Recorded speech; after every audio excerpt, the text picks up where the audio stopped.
Aí galera, tô fazendo a limpeza do sistema dessa geladeira. Olha só, eu fiz uma carga de gás, não funcionou, né? Eu já fiz a limpeza no tubo de baixo, saiu muita sujeira. E fiz a tubulação fiz a limpeza na tubulação de alta também. Olha como saiu, olha a cor. Aqui, deixa eu dar um flash.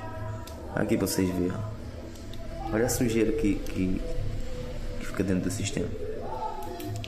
Tá vendo? Isso aqui, ó, não gela nunca uma sujeira dessa. Não tem como gelar. Entendeu? Se não fizer a limpeza no sistema, não gela.